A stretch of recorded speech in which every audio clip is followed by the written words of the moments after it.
Shout out to the presenting sponsor of Family Trips, the all-new, all-electric 2023 Nissan Ariya, the EV for people who love to drive. Here we go.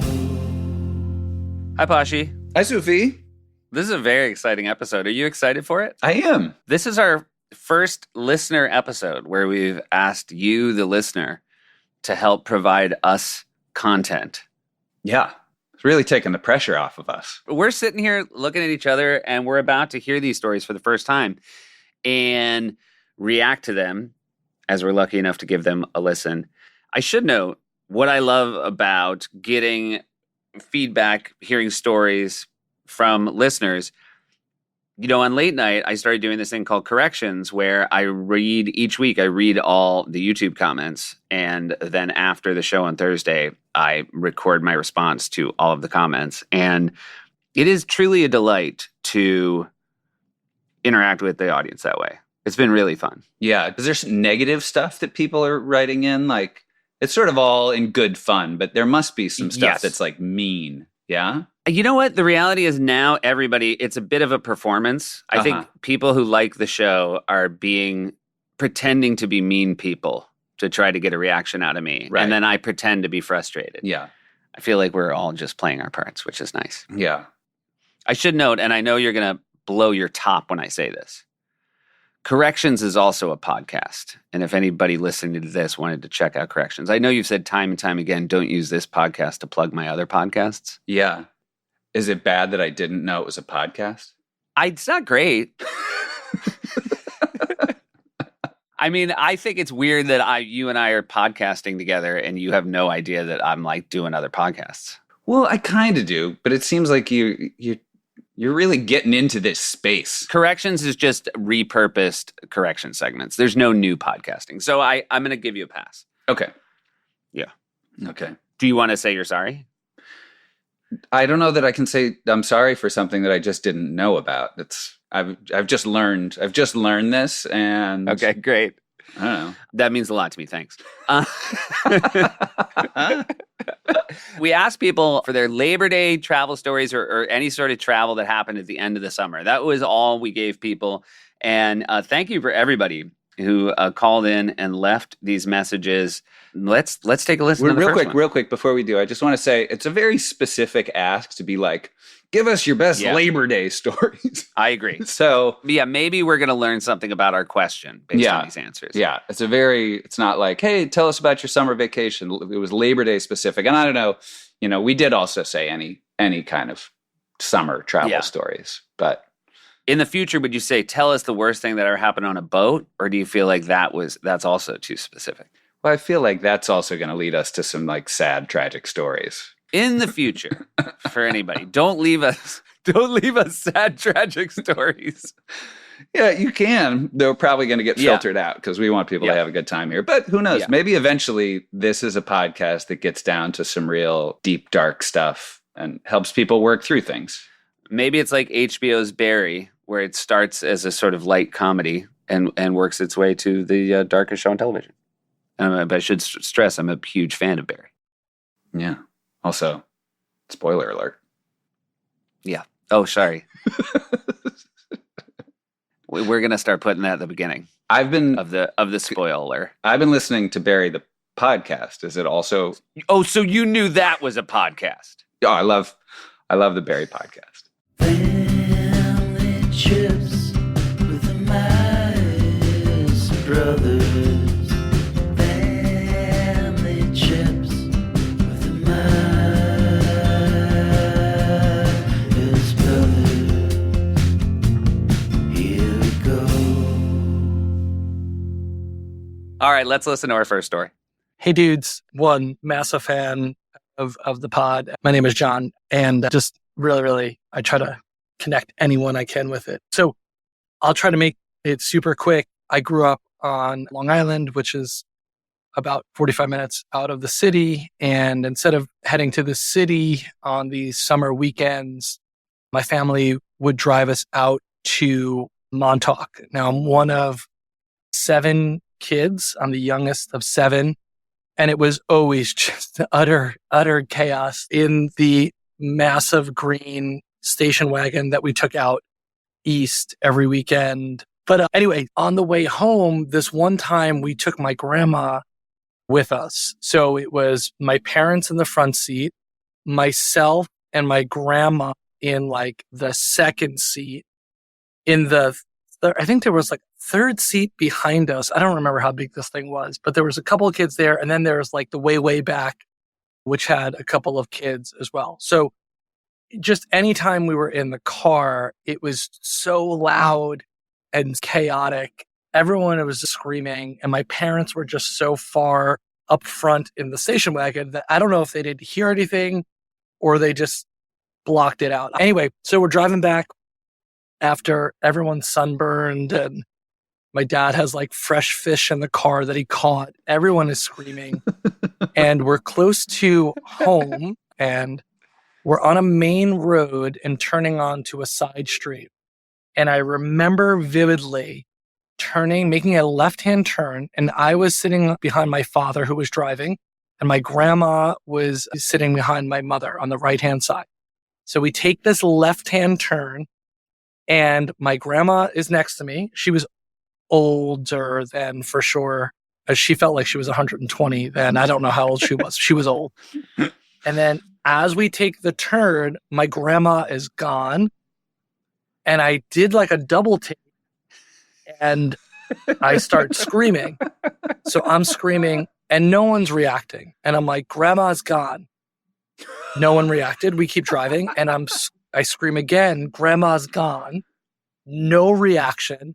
And then finally on the third time, I scream at the top of my lungs, grandma's gone. And my dad just casually turns around, sees that my grandma has rolled out of the car. Like literally the door, I guess, was ajar or something. And she'd rolled out of the car and she was just gone. And I was like 7 or 8, like traumatized that this could actually happen.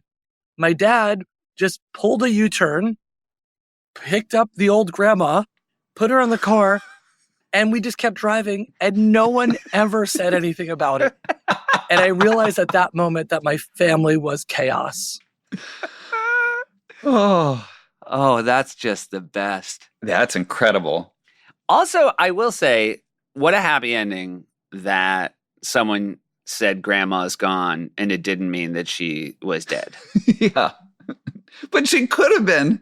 She could have been. Yeah. And I should say, apologies if that is a part of the story that was left out. It doesn't sound like it that they drove it doesn't on. Sound like it. Sounds like grandma's okay. The one detail I really wish I knew is, was it the dad's mom? Oh, yeah.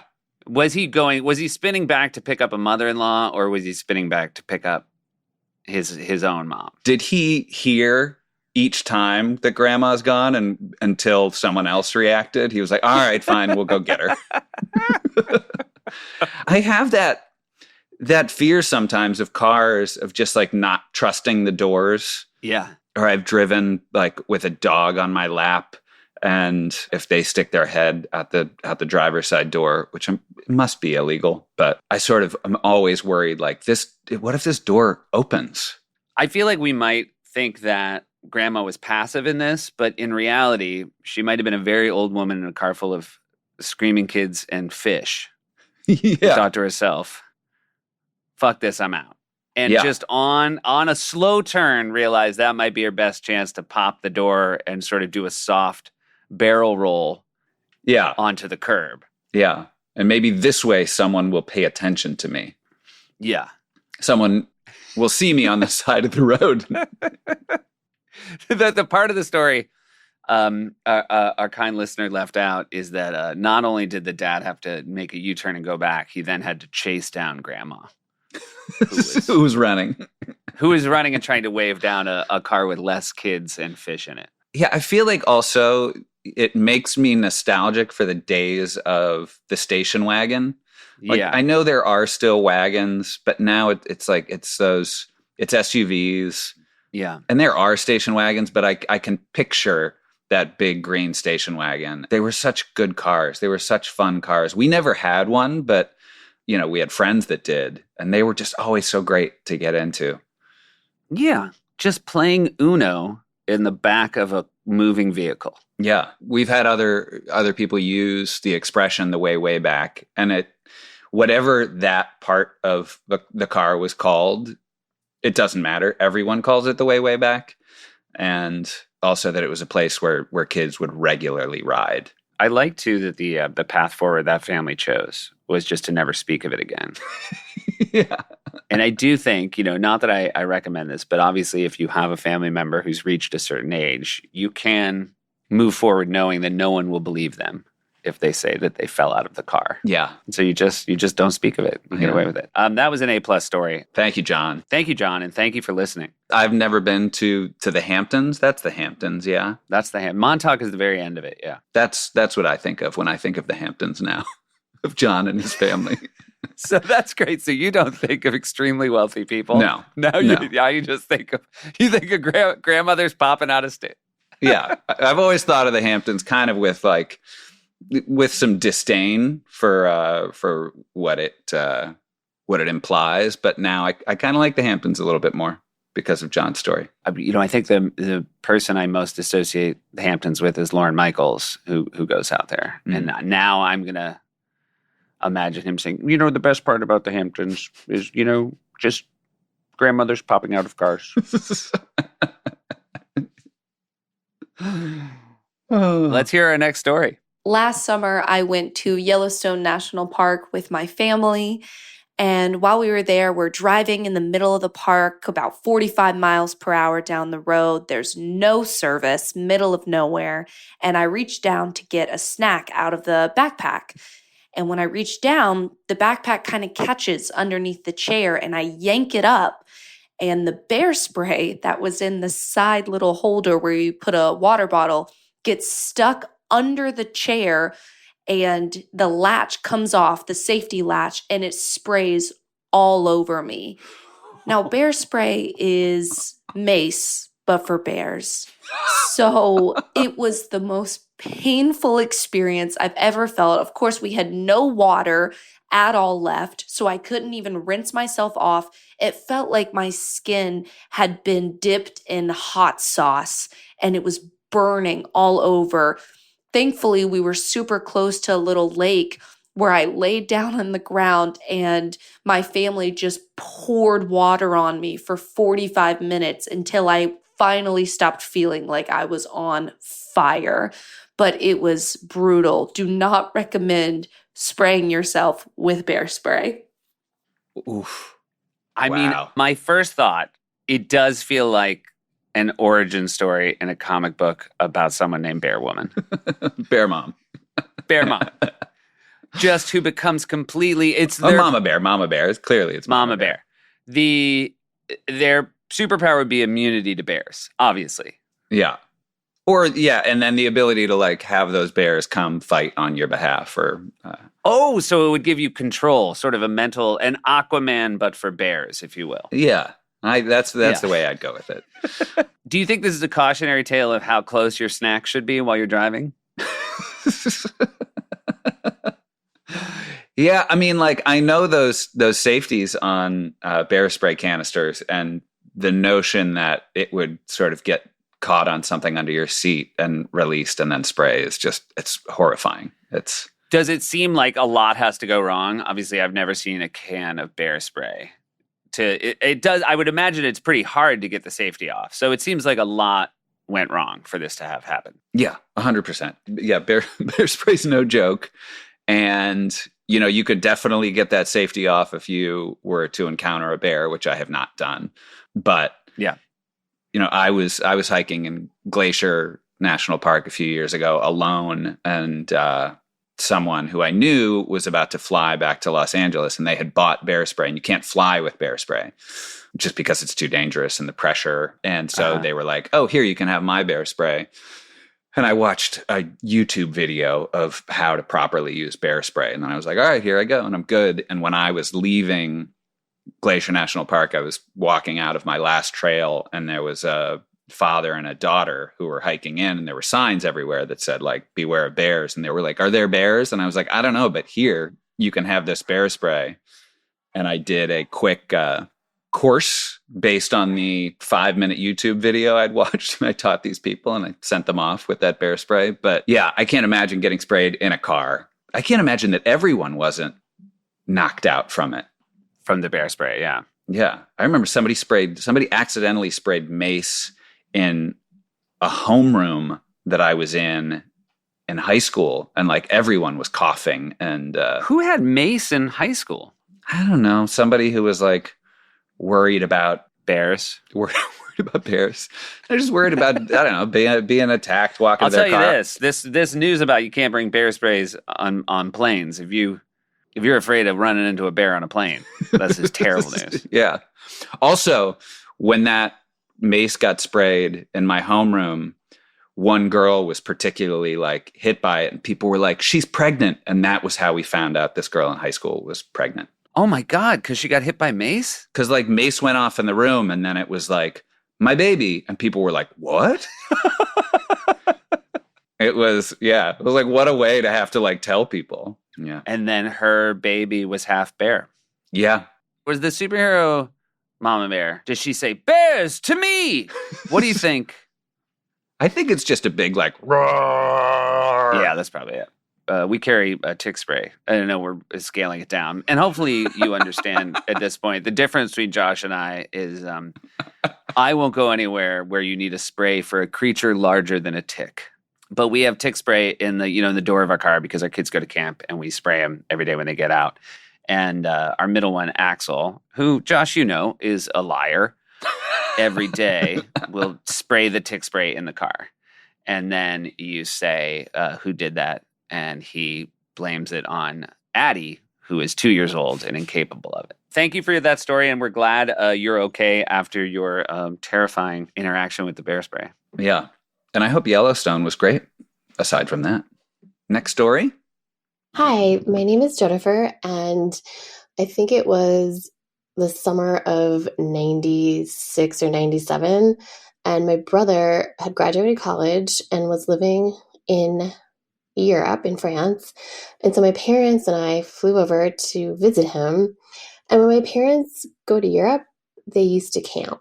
They had money to stay in a hotel, but they were cheap, and so they camped. So my mom would pack all our camping supplies and fly them over to Europe. So we always had massive bags of luggage with a cook stove, etc. So we had all this stuff on top of a rental car because the cars in Europe are very tiny and nothing fits in the trunk. So my dad had strapped down this massive black duffel bag on top of the car. And off we went around Europe camping. And I don't know what we were doing, but we were on the German Autobahn and cruising along, and the bag falls off into the middle of the Autobahn where everyone's going 120 miles an hour, but not my dad because my mom won't let him go above like 80. So we pull over and everyone's freaking out. The cars are all trying to pass it because the people are coming from around a corner. So my dad decides, he's a Vietnam vet. He's like, we got to get this out of here. And there's no cell phones at this time. We can't call the German police and help us or anything. My mom is like losing it with my dad, as she always does. And they're fighting. And my dad's like, John, we're going to sprint out there. We're going to grab it and we're going to sprint back. And my mom's like, you're going to die. You're going to die. And I start crying. And my dad was a high school track star and my brother was also in track. And so they're like, we got this. So they get out of the car. My mom's screaming at them not to do it. They literally stand on the edge like they're going to run an Olympic race. And I hear my dad yell, go. So they ran out into the Autobahn when they didn't see a car coming around the curb, sprinted, got this duffel bag, ran back. And the minute they ran back, a car came by like going 120 miles an hour. And then we just put it back on and continued with our trip as one does. And that was one of my favorite memories. Oh. That is a wonderful story, Jennifer. Thank you. Now, of course, it could have been worse. As we know, God, it could have yes. been, well, one thing, in some cases, it's not a black canvas bag. In some cases, it's a grandma. Yeah, in that sense, yeah. You know what I mean? Yeah. Like if this happened 2 stories before, Yeah. if it's an Autobahn 2 stories before, forget about it. Yeah. There's no U-turn on the Autobahn. Now you ran track. Yeah. Do you think you would have had that sort of hubris in your mind to be like, I'm a track star. I remember how I ran track. And let me just say, based on what it sounds like John and Jennifer's dad, the way they ran track, the way they just avoided that car going 120 miles per hour, Yeah. I might have just missed avoiding the car going 120 miles per hour. Yeah. I think in general, anything that falls off my car, my take is it's gone forever. Yeah. Dad tells a story which doesn't make him look good, but there was a while when he and mom were riding bikes and they would go to these sort of like rail trails. And so they had the bikes on a bike rack on the back of the car and they're driving down the highway and one or both of the bikes just falls off the back. And so cars are swerving around and like it's super dangerous to just like throw a bicycle from a moving car on a highway. Yeah. And he pulls over and I want to say a cop came and they got the bike back. It was a little bit dinged up and Dad tells a story and he's like, and the cop came up to me and he's like, get bungee cords. And that's sort of the end of the thing. And it's like, yeah, or just like put the bike well on a good bike rack. And also, yeah, get some bungee cords. And Dad always says that like it's a revelation of, oh, this is the thing that's going to keep a bike on our car. Yeah. Or you definitely did something wrong. I should also note, now's a good time to say Dad did not run track. No, he did not. Thank God. Thank God that story ended with a stern rebuke about bungee cords. Yeah. I will say as well, I feel like every dad on vacation, whether he did or didn't, becomes a Vietnam vet. Well, maybe in their minds.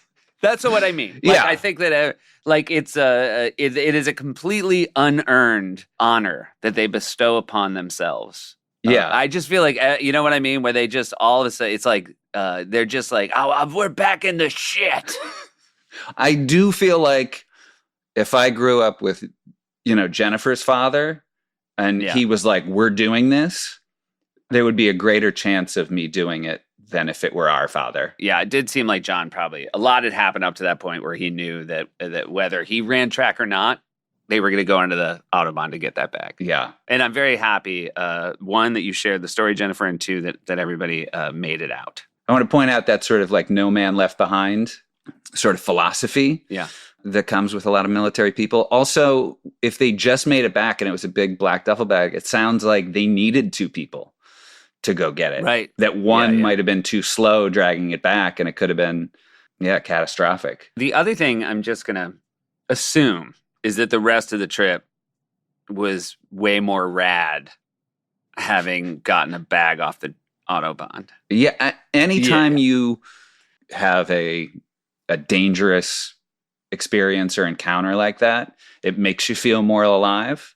Yeah. And so I wonder if they were buzzing the whole time and Jennifer and her mom were, or at least her mom was like, right. That's right. Exactly. They had the trauma of having been on the sidelines and watching it. Right. Whereas like John and the dad had the rush of we're going to live forever. Yeah. And how many like secret high fives they had for the rest of the trip. That's great. You took German in high school, Josh. Can you say high five in German? High fünf. Fliegende fünf. Let's hear our final story. Hi guys, my name's Angela from Portland, Oregon, and I just want to first say I've been really enjoying your podcast and it's brought back a lot of memories. And my memory was a very interesting trip that my brother and I took with my dad. We used to visit him in Japan every summer in the early 80s, where he was the managing editor of the Stars and Stripes military newspaper.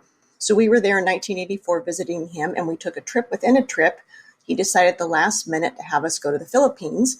So we went over with no shots, so we weren't immune to any of the tropical diseases. And we flew over in the belly of a B-52 bomber. And on the base, we were lent a car with a large American flag on it, which, keep in mind, this was during the Marcos era. So we were like a big target driving around the Philippines. And when we were headed to the town, it was a town called Agoo at the beach, we were stopped by guerrillas on the side of the mountain because we were Americans and they were not pleased that we were driving around there. Thankfully, we managed to get away from that and got to the town. And the first day I promptly got sunburned, 2nd-degree sunburn, got extremely sick. My dad and brother went out to get some medicine for me and they were chased by a man with a machete.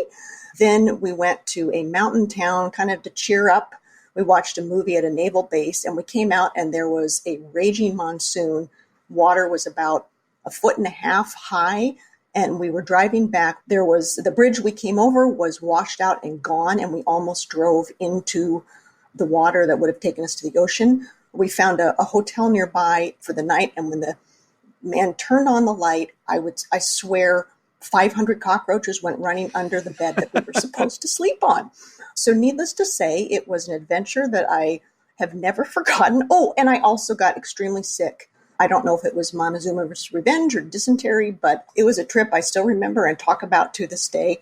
Oh, wow. What a fantastic disaster. I think the funniest detail is having a father who's an editor of a newspaper. Yeah. Not having any sense of how bad an idea this trip is. Like obviously an educated man who seems very plugged in.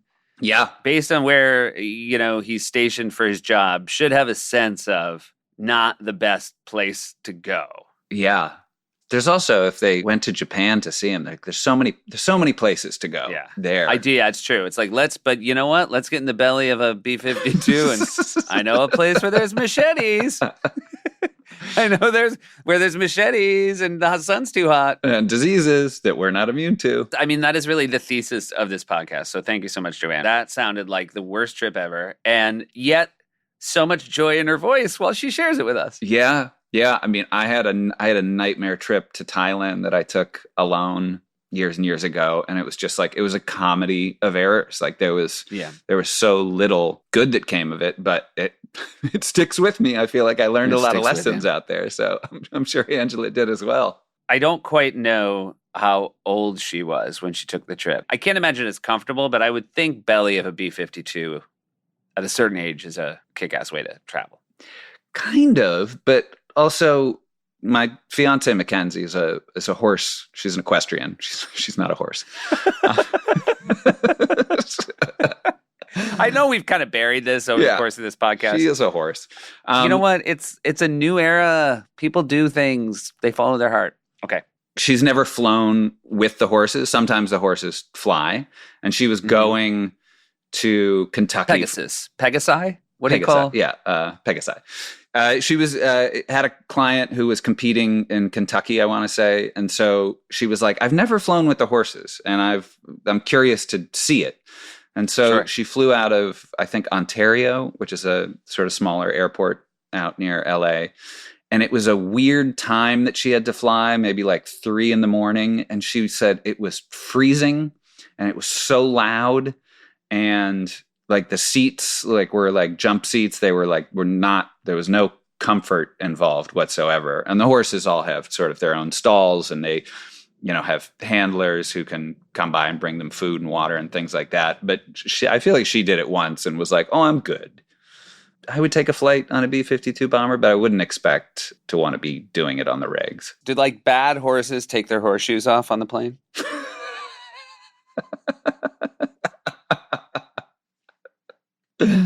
Should we do some horse on plane jokes? No, I'm not going to do it. Yeah. That was great. That was great. Thank you, Angela. We're going to do a Q&A now as well. We also asked for those. We asked for the Qs. We'll provide the As. But first, let's take a quick break, and we'll be back after this. This episode of Family Trips is brought to you by the all-new, all-electric 2023 Nissan Ariya. And Josh, we took a lot of road trips. I'm deeply resentful, regretful that we never did it in a car as nice as the Nissan Ariya. I mean, it's comfortable, smooth ride, nice tech. Here's what the good people at Nissan have said about this car. It is a vehicle that has available 389 horsepower with instant responsiveness while simultaneously featuring a design so elegant it's literally described as timeless Japanese futurism. What I wouldn't give to be described that way. Literally, also. I don't know if you could be described literally as timeless Japanese futurism. Maybe sarcastically? Yeah, but the Nissan Ariya, literally timeless Japanese futurism. Real quick for our listeners, tell us a little bit about E-Force all-wheel drive. Oh, yeah. I love this, E-Force. It sort of means that Nissan's advanced system that delivers a powerful and smooth drive, superior control and handling, confidence in all surface conditions, and comfort for all passengers. That is probably how I would have described it as well. Yeah. Or I would have just said it's super cool. Stop asking questions. Yeah, that sounds more like you. Yeah, just enjoy the E-Force all-wheel drive. So thanks again to Nissan for sponsoring this episode of Family Trips. Go to nissanusa.com/Aria. Now you, disclaimer voice, go. E-Force cannot prevent collisions or provide enhancement traction in all conditions. Always monitor traffic and weather conditions. Josh, this isn't the first time we've talked about LMNT, the tasty electrolyte drink mix, but I'm telling you right now, huge fan. Yeah, so am I. It's got none of the junk that you get in a lot of other energy drinks. There's no sugar, no coloring, no artificial ingredients, no gluten, no fillers, no BS. But there's a lot of salt, and that's really important, not only for people like me, a workout warrior, but also for people like you who drink too much and wake up hungover. I don't often drink too much, but when I do, it's nice to have LMNT there to sort of replace some of the stuff that you've lost, and you do feel better. And right now, LMNT is offering a free sample pack with any purchase, 8 single-serving packets free with any LMNT order. It's a great way to try all 8 flavors or share LMNT with a salty friend. Get yours at drinklmnt.com/trips. This deal is only available through our link. You must go to drinklmnt.com/trips. LMNT offers no questions asked refunds. Try it totally risk-free. If you don't like it, share it with a salty friend and they will give you your money back. No questions asked. You have nothing to lose. And that's for people like me, exercise junkies, and people like Josh, over drinkers. Here we go. Hi, it's Monique from Australia. I definitely know that this has been explained before, whether it was on Seth's show or somewhere else. But can you please explain again why you call each other Poshy and Sufi? All right, love the show. Thanks. I feel like Poshy's the easy one, right? Yeah, Poshy's easy. It was just sort of Joshy Poshy. It was sort of a Georgie Porgy. Yeah. Yeah. Happened early. Josh was more social and cool in high school. And I remember once you were on the phone with a girl. I don't know if it was a girlfriend or not. And I picked up the other phone and said, "We call you Poshy." I thought I was burning you, but then that is when your friends sort of adopted it as well as a nickname. Yeah. Also sort of in our life, I feel like a lot of my friends from home call me Meyers, which is weird. Nobody after that era does. But also specifically when I moved to Amsterdam to work for the Comedy Theater Boom Chicago, you were there. And everyone on the schedule of when you were working had a 2-letter abbreviation for their name. But our director was Josie O'Reilly, and she was already J.O., and you said, "Oh, we'll make him P.O. for Posh." So everyone in that era calls me Posh. Yeah. Or Poshy. So mine is the weirder story, which is I had a friend. All right, I'm sorry I'm going to do this from the start. This is a weird one. My mom was a French teacher. We all got French names in middle school when my mom was a French teacher. My French name was Serge. Because of that, a lot of friends called me Serge. Then I started wearing a lot of Ocean Pacific t-shirts. There was an era in the late 80s, early 90s where guys who never surfed wore surf gear. Body glove, Ocean Pacific. I had a friend named Greg Henrichon who had always called me Serge or Serg. He then started calling me Surf or Surfman. So that was what he would call me, was Surf. Then, because he called me Surf all the time and was at our house all the time, my mom, in the same way she started calling Josh Posh or Poshy, started calling me Surfy. So then Surfy was by name at home. I know this is crazy, and we're not even halfway. Yeah. Also, you had an English teacher who called you and Alex Wilshire Surfman and Lotion Boy, I believe. Yes, that was also. Because you guys were attached at the hip. We were attached to the hip. So then I go to college, and I'm in a fraternity, and we have a mail call at our fraternity. And my mom, who to this day still writes lovely postcards to her sons. My mom writes Surfy on the postcard to me. Nobody knows who it's to because it says Surfy. And so the guy who's doing mail call holds it up. My mom also has terrible handwriting. No, she has great handwriting, but it's very loopy and it's loop. Yes, I'm sorry. It's not terrible handwriting. It's very stylized. And if you don't know it, the U is almost closed at the top and the R kind of goes too far around. So not trying to be difficult. The guy who's doing the mail call reads it wrong and says, "Who's Sufi?" And I say, "It's not Sufi, it's Surfy." And he just throws the postcard at me and says, "Whatever, Sufi." And that stuck. It stuck hard. It stuck hard. I told my mom the story. She immediately switched to Sufi. Everybody in my fraternity, everybody at college called me either Suf or Sufi. I then went off to Amsterdam, where in Amsterdam, there were people I went to college with. They all called me Suf or Sufi. And only the people in New York don't call me Suf or Sufi. Everybody in college, everybody from Amsterdam. And it does fit me, and I love it. And I would never have come up with it on my own. Yeah. Suf. Suf. Hi, Seth and Josh. My name is Layla. So, firstly, I wanted to ask if both of you know something about the other person that no one else does, and what is it? And in the same line as that, can you do your best impression of the other? First, I will say I've been reading comments about the show, which are very lovely.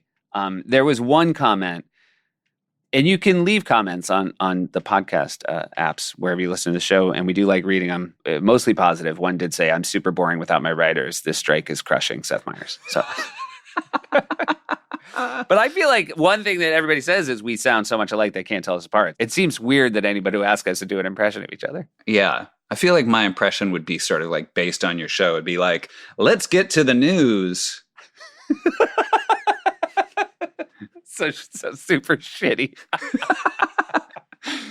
How's everybody doing? Let's get to the news. Yeah. Yeah. And then here's mine. I'd like to go to the Grand Canyon. I've only been to the edge. It's always weird when people say, "What is something nobody knows about you?" Because I feel like that means you've lived your whole life trying not to let people know it about you. Yeah. I feel like I have something, and I don't think it's that bad, but you might be like, "Hey." When it's over your answer, I'll either say we're leaving it in, or we'll leave in me saying we're editing out what Josh said. Right. So go ahead. We had a rabbit named Petey, and at some point, Petey scratched you on the chest. Yeah. And then you got some weird growth that had to be removed. You got like a rabbit wart. Yeah. I don't think people know about that. Does that not come up? Well, I mean, it feels like weird to bring up Petey and not tell the rest of the Petey story, because maybe now that people know about the rabbit wart, they'll understand my next actions. Yeah. So, I mean, I'll start and then you can pick it up. Okay, great. We had a rabbit, Petey, she was a girl, and rabbits smell bad. So we had a hutch in the garage, and she lived down in the garage. And I went to go check on her one day and, give her some fresh food and water. And she was sleeping, and it was so cute. And I was like, "Oh my gosh, this is adorable." And I'm little. And I go upstairs. I was like, "You guys have to come see Petey. Like, she's sleeping. It's so cute." And everyone came down, and she was dead. Yeah. So you could take it from here if you'd like. Yeah. If you picked up Petey and hit her against the floor, it would have sounded like an ice pick into the side of a glacier. That is how dead Petey was. And my dad then said to me, I'm guessing I was 13. Does that seem right to you, Josh? I want to make you a little younger because it would make me a little younger and I would be less dumb for thinking the rabbit was sleeping. Yeah, sure. So my dad says to me, I don't like dead things. It was some version of that. My dad said, I don't like dead things. Will you bury Petey? So that was the job that was given to me. I should note, one, I didn't have a great relationship with Petey. She had bestowed upon me a rabbit wart that I had to have surgically removed.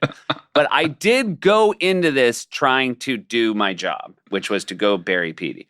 Right. We grew up in New Hampshire. It was the winter. New Hampshire is the granite state due to the fact that there's a lot of granite right underneath the frozen ground. I had Petey in a shoebox. I went into the backyard with a shovel, and I spent probably less than an hour, but I'm going to give myself an hour of trying to dig a grave for Petey, and I could not even dig a shallow grave for Petey. I then I should note, Josh was beside himself. I didn't feel like this was a good time to walk inside and give them the bad news that there was no hole to be dug. And so I put Petey in the garbage. Also, she wouldn't fit in that shoebox, right? There was a lot wrong with the plan of how to bury Petey. I think maybe that was why I didn't. Yes, because I came upstairs while you were crying, opened the door to the basement, and said, she don't fit in the shoebox.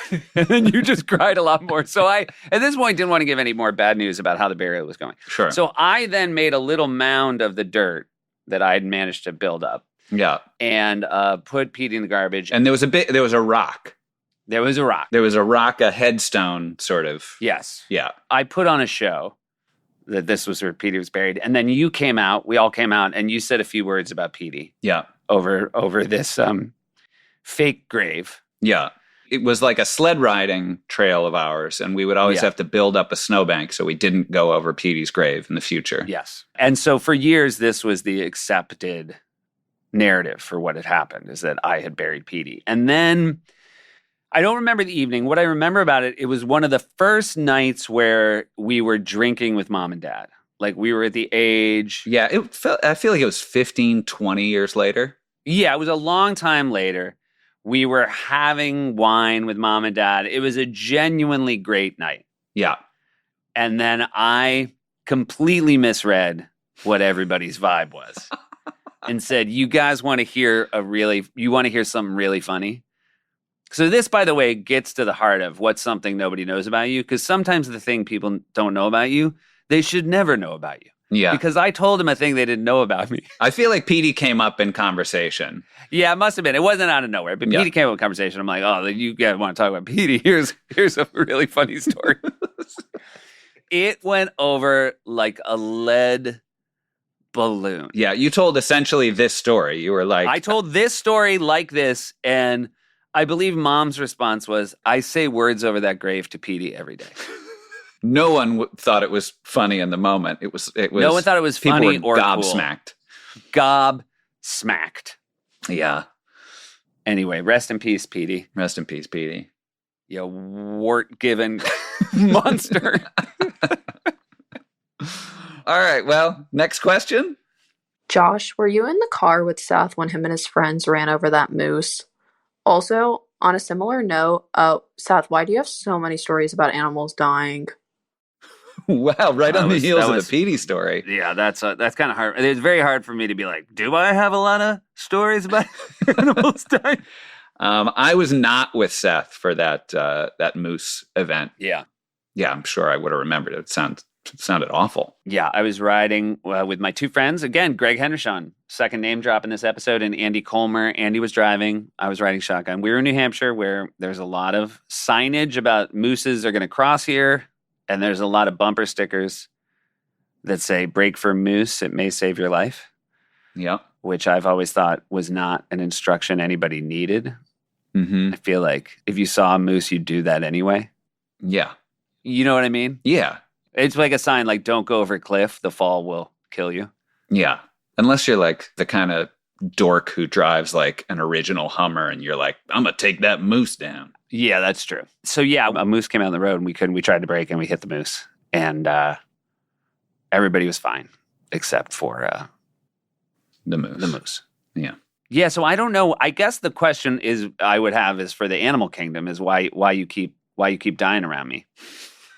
Yeah. I'm not asking for it.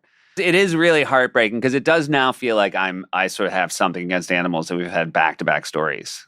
Yeah. I will say, to turn it towards me again, like recently, or maybe last year, I was home in New Hampshire and I was driving Dad's car and a chipmunk ran out on the road and I tried to swerve to miss it. And I was like, I think I missed it. And then I drove home from where I was going and it was like I had just gotten it and it was like laying on the ground. It was a perfect, beautiful chipmunk, but it was dead. And I felt terrible. And I felt terrible. Well, maybe it was a different one. Maybe you did miss it. And then because you missed it, you gave that chipmunk an inflated confidence. Maybe after you, it just started going back and forth thinking. Because there is a school of thought with smaller animals that you should hit them rather than swerve because of what swerving could do. Yeah. But man, it was the darkest spot on my whole trip home that time that I kept seeing this poor sweet chipmunk. Still there.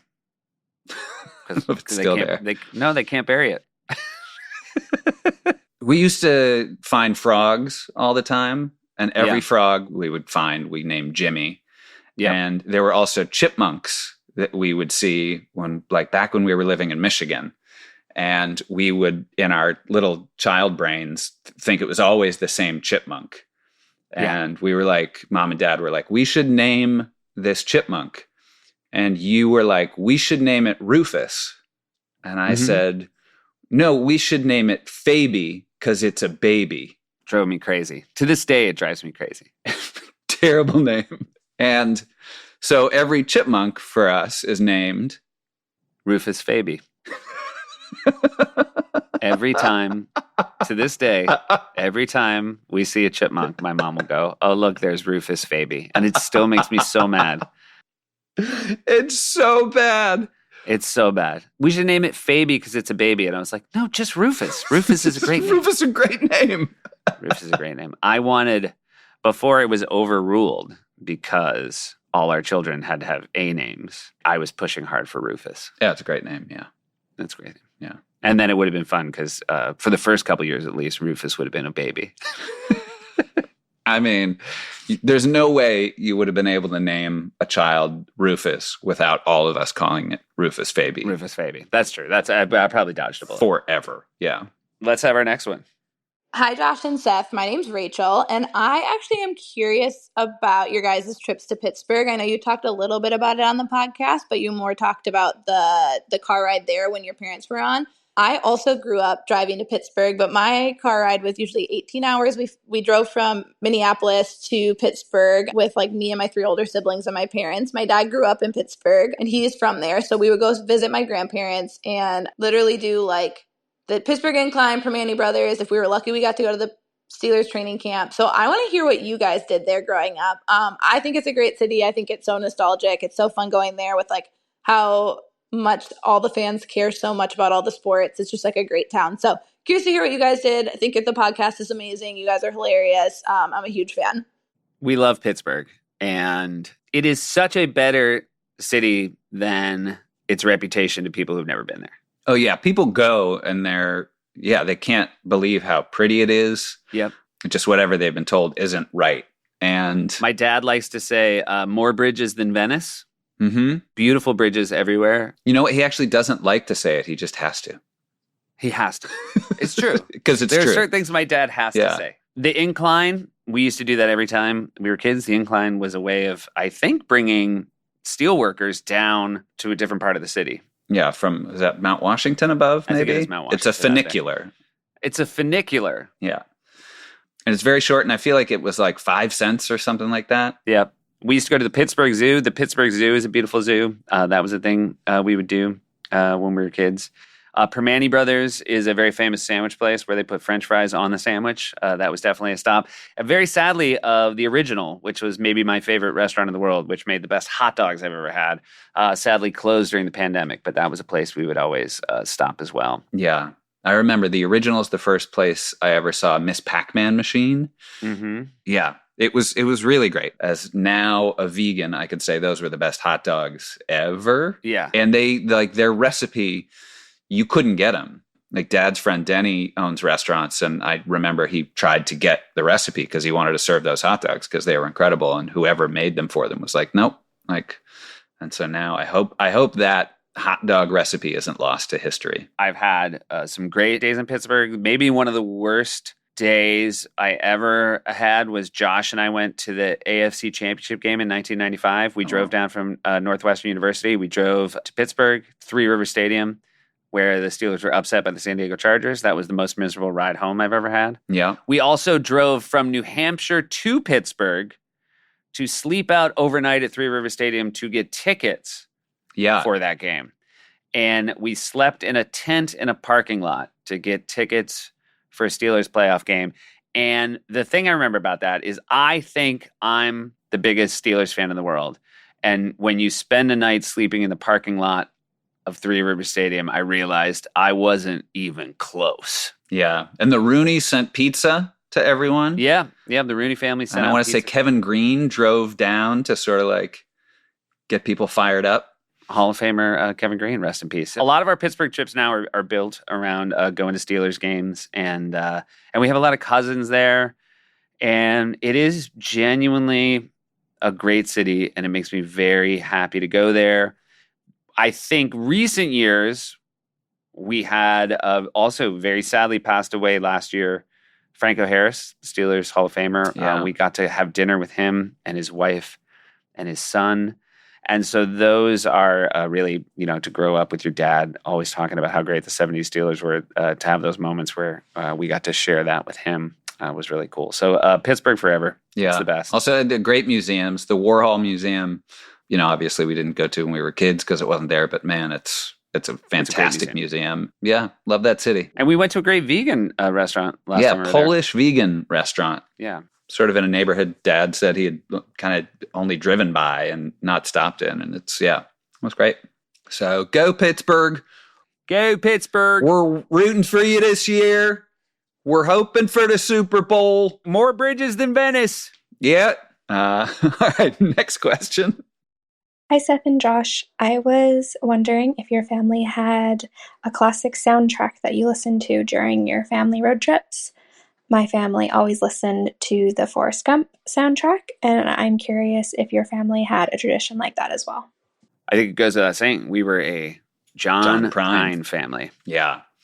Is the album just John Prine? Yeah, the first John Prine album is John Prine. He's sitting on a bale of hay, and it was my parents when they were young in Chicago. They would see him live, and that was just an album they play all the time. And a few years ago, do you remember the night we just went home with Mom and Dad? We were staying there. Was it Dad's 70th? Yeah, it was a birthday thing, and yeah, we were all there. And then after sort of the party that was out at a restaurant or something, we went home and just put on Prine, and we're singing and laughing. Singing so loud. Dogs were barking. Yeah. But we know, I would say, and again, when I say we know every word of that album, it's probably 35%. But we sing it like we know every word. With the confidence of 110%. With the confidence of 110%. And so that was it. I think John Prine would 100% be the album of our youth. Yeah. To me, that was my sort of biggest loss in the pandemic. Yeah. It was so sad to lose him. Yeah. And then like he had other albums, like The Missing Years sort of came and got us as well. That's a great album. In Spite of Ourselves, his duet album is oh my gosh. Great. Yeah. So if you don't know John Prine, I would say check out John Prine. And I will say, again, Jeff Tweedy, who does our opening theme song, Wilco is very much feels like a John Prine from that tree of music. Yeah. Yeah. It's really sort of Americana, great stories. Yes. Great lyrics, and not the best voice ever by any means, but man, what a voice, and just like so much character. Yeah, you feel like you know him. Yeah, truly. So that was our soundtrack. We'll be back with more from our listeners right after this. Hey, Josh. Yes, Sufi. So the other day, Mom was at my house, and she put her hand on my shirt, and she said, "This is such a soft shirt. I love a soft T-shirt." And you know what I said to her? What's that? Get your goddamn hands off me. You guys. Support for today's episode comes from Marine Layer. It is the softest T-shirt mankind's ever made.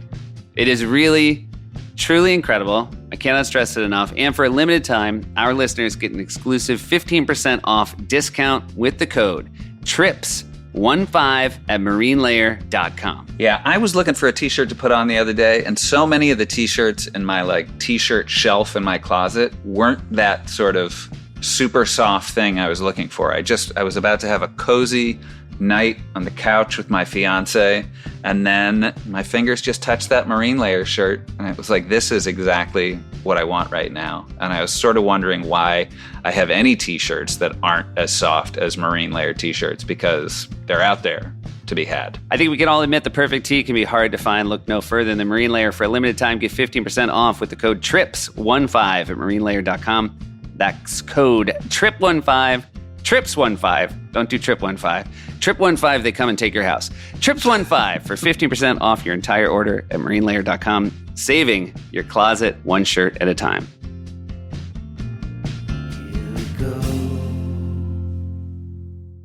Hi, Seth and Josh. This is April. If you could go anywhere in the world that you haven't been yet, where would you go? Let us know. Thank you for that question. For me, it's Tokyo.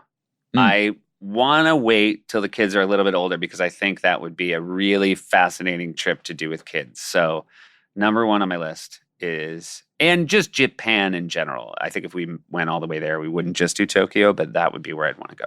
And yeah, I've still not been to Machu Picchu and would love to go. There's, there are a couple hikes. There's a hike in Colorado, the Maroon Bells, that you can turn into like a 3-night type of deal that's just been on my list. But I think Machu Picchu, and I have been to Tokyo, and you have been to Machu Picchu, I want to say, right? I have. Yeah. Yeah. I went. That's it. That's where I'd want to go. Great question. A lot of places I'd like to go, but those are sticky for me. All right. I think we have one more question. All right. Hi, Seth. Hi, Josh. I was wondering if there are any specific moments from past family trips or places you've gone that you want to take your kids as well, or any particular photos you think will be cute to recreate with your boys. Ooh, recreating photos. So I will say, there's a photo I'm very close to being able to recreate that I want to make for my in-laws. It is the jankiest photo in the world of my in-laws and my wife and her 2 siblings. It's the 5 of them. It seems like it was taken at a Sears photo studio. Mm-hmm. They're all wearing denim pants, denim shirts, and red suspenders. Yeah. And I don't want to blow it because I want to wait till the kids can actually do the poses of the Ash family kids. Because it's hard to get all 3 of them to look at a camera at the same time. All 3 of them are never good at the same time. Yeah. But it's the worst photo that I love of any photo I've ever seen. And so I want to recreate that picture, and then I want to just replace it in the frame and see how long till someone notices. Yeah. How old were Alexi, Ariel, and Tolia in that picture, would you say? Well, so that's the thing. Tolia, my brother-in-law, they adopted him when he was 5. So he has to be older than 5. Yeah. Probably 7. Okay. So you got some time. I've got some time. And then as far as our family, I don't know if there are any famous photos I'd want to recreate. I feel like we didn't do any photo shoots where it feels like the Ash family did a ton of them. Yeah. I mean, I don't know if I think about like, oh, I really want to do that one. But there's a picture of mom and dad on a party boat.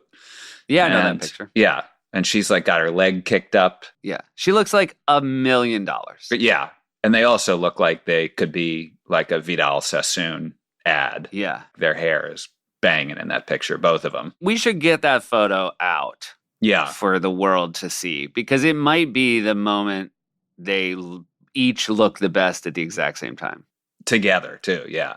Yeah. But Dad's got the thickest, blackest mustache, long black hair. Yeah. I mean, it looks like he plays saxophone for Hall & Oates.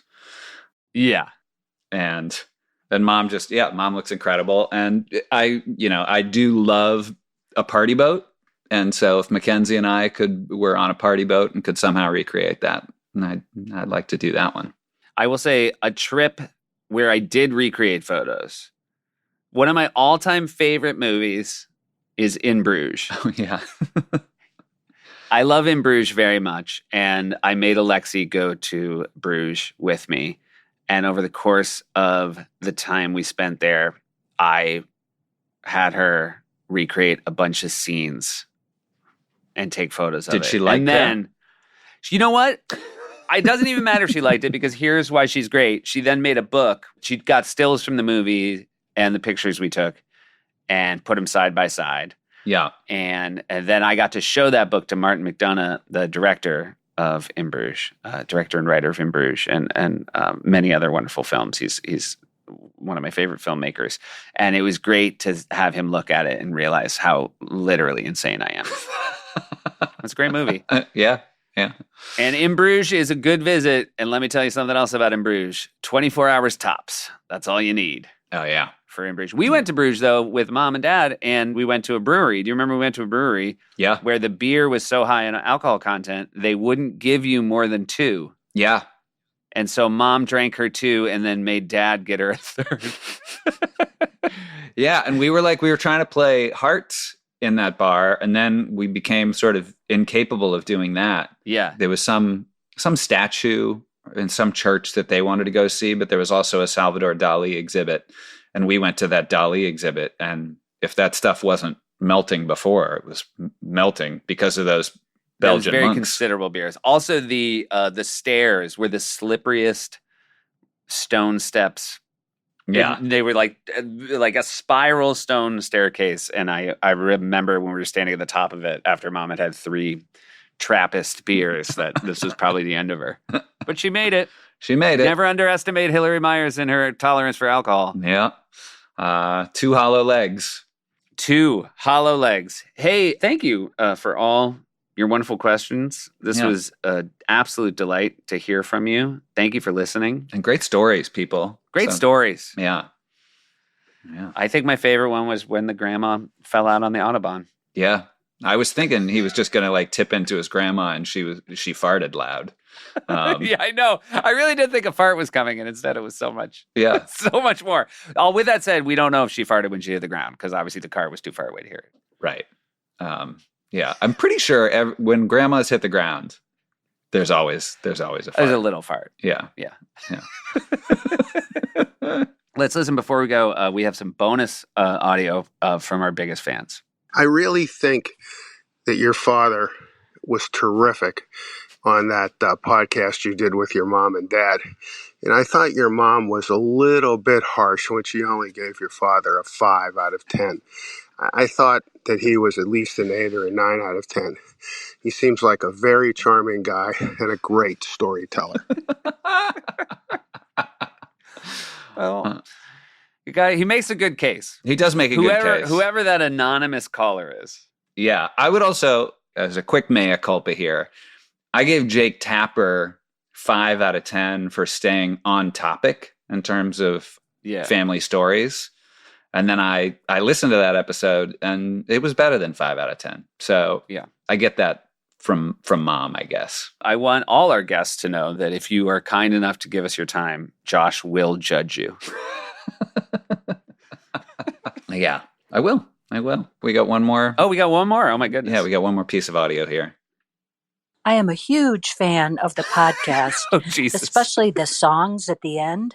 I was wondering if there were plans afoot to make a compilation podcast of all of those great songs. Anyhow, keep up the good work. Love you guys. I really want to stress, we did not explain to mom and dad offline how to leave these messages. So the very fact that they listened and figured out how to record voice notes for a podcast is shocking to me. Maybe they've been dropping voicemails via SpeakPipe into podcasts left and right, and we just haven't heard them. Yeah.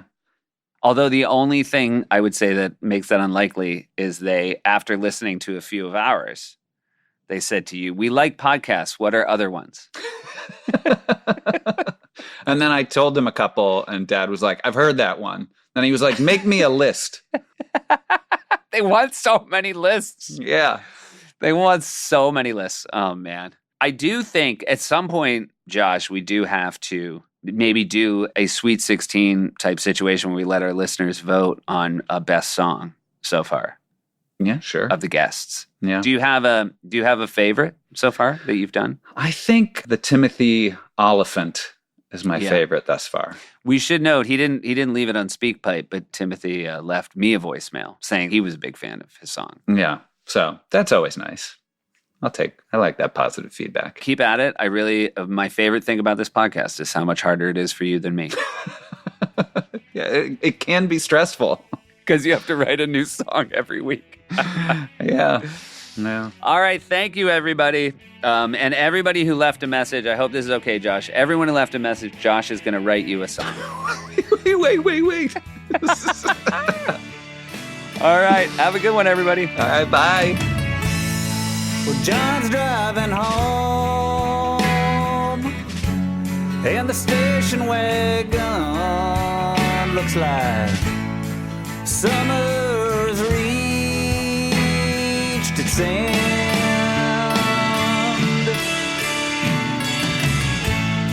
The car was just packed, 7 kids in the back,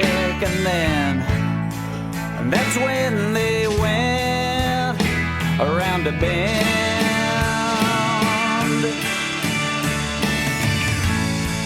Grandma fell out the door.